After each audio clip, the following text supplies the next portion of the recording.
Updated विमानों में परिवर्तित हो गए थे। मिग 21 आते आते साल 1956 आ गया था और उस समय 2229 किलोमीटर प्रति घंटे की रफ्तार से उड़ने वाला मिग बन चुका था। 1959 में मिग 21 सुपरसोनिक लड़ाकू विमान सोवियत यूनियन के एयरफोर्स फ्लीट में शामिल किया गया था। इंटरेस्टिंग बात है, 1959 में सोवियत रूस में शामिल हुआ और 1963 में यह भारत को दे दिया गया था। यह अपने आप में एक बड़ी कहानी है। इससे बड़ी कहानी है इजराइल के द्वारा बकायदा एक ऑपरेशन चलाया गया जिसका नाम ऑपरेशन डायमंड था।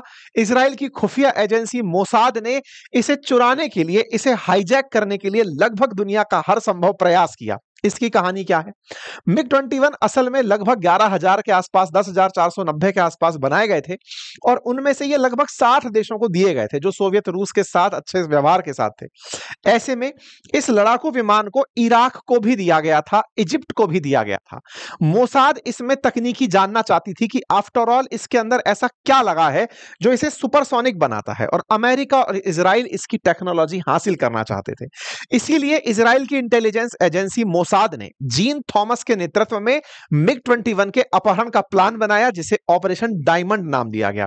लेकिन यह तरीका असफल रहा, वो मिग 21 का अपहरण शुरुआत में नहीं कर पाए। तीसरी बार 1964 में जाके मोसाद को मुनीर रेडफा नाम का एक इराकी एयरफोर्स का पायलट मिला जिसको ईसाई धर्म लड़की से शादी करने के कारण इराक की फौज में प्रमोशन नहीं मिल रहा था।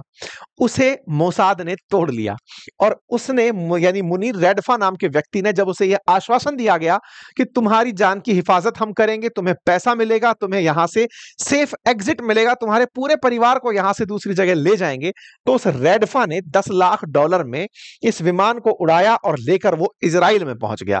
तो मिग 21 इजराइल तक पहुंचना, जैसे इन दिनों आप लोगों ने देखा होगा ना, F-35 जो अमेरिका का फाइटर जेट है उसे चाइना वाले चुराने का हर संभव प्रयास करते हैं कि उसके अंदर क्या तकनीक लगी है, उसमें स्टेल्थ टेक्नोलॉजी कैसे लगी है, वो कैसे किसी रडार में पकड़ नहीं आता, ये जानने की सब में होड़ मची रहती है। बिल्कुल वैसे ही मिग 21 के लिए अमेरिका और इजराइल में होड़ मची थी। दोनों मिलकर के इसकी जानकारी जुटाना चाहते थे और इस तरह से वो लोग इस विमान को चुराने में कामयाब हुए थे। तो सोचकर देखिए कि 1963 में जिस विमान को भारत को केवल एक डील के माध्यम से दे दिया गया हो, रक्षा मंत्री वी.के. कृष्णन जो थे उन्होंने बकायदा इंडिया और सोवियत रूस की एक मिग डील की थी 1963 में, जिसके तहत भारत को यह विमान मिला था। 1964 में इसे बकायदा चुरा करके इजराइल वाले अपने साथ लेकर चले गए थे। हमें यह जरूरत कैसे महसूस हुई? तो हुआ यह कि जब 1962 का हम युद्ध लड़ रहे थे उस समय पाकिस्तान की सेना को अमेरिका द्वारा F-104 स्टार फाइटर्स मिल गए थे। चाइना के साथ हम युद्ध के अंदर पिछड़ रहे थे। हमें आवश्यकता महसूस हुई कि हमारे पास सुपरसोनिक फाइटर्स होने चाहिए और यह हर युद्ध की जरूरत है साथियों। अभी जिस तरह से हमें राफेल दिखाई दिया, ऐसे उस समय पर हमें इसकी जरूरत महसूस हुई और जब इसकी जरूरत महसूस हुई तो हमने इसके ऑर्डर प्लेस किए सोवियत यूनियन को। 1963 में हमें इसका पहला बेड़ा मिला। साल 1963 में फर्स्ट सुपरसोनिक के नाम से हमारा एक स्क्वाड्रन नंबर 28 बनकर तैयार हुआ जिसमें 6 मिग 21 शामिल किए गए। यह वो पहला स्क्वाड्रन है जिसके नेतृत्व को दिलबाग सिंह कर रहे थे जो बाद में एयरफोर्स चीफ बने। 1963 के अंदर इस प्रकार से भारत का पहला स्क्वाड्रन बन करके तैयार हुआ मिग 21 के साथ, जिसने बनते ही 1965 के युद्ध में और 1971 के युद्ध में पाकिस्तान के होश उड़ा दिए।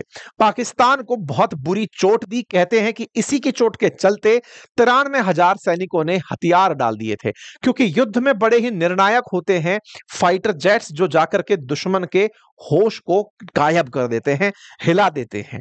1971 के बाद 1999 की बात हो तो भी कारगिल युद्ध में भी टॉप चोटियों पर जाकर इसने हमले किए और 2019 में बालाकोट हवाई हमले को भी इसी के द्वारा अंजाम दिया गया जब F-16 को अभिनंदन ने अपनी डॉग फाइट में मार गिराया था। आपके सामने वो तस्वीरें हैं जब F-16 को मिग 21 से हरा दिया गया था। इस तरह से इसकी अनगिनत साहस की कहानियां हैं। ये मिग 21 भारत में 62 साल में 31 स्क्वाड्रंस के साथ 6 डिफरेंट वेरिएंट्स के साथ मिलकर भारतीय सेना को सर्व कर चुका है। तो मतलब टेक्निकली ये भारत का प्रोटेक्टर रहता हुआ एक लीजेंड है जो फिलहाल रिटायरमेंट पर है। इसके रिटायरमेंट के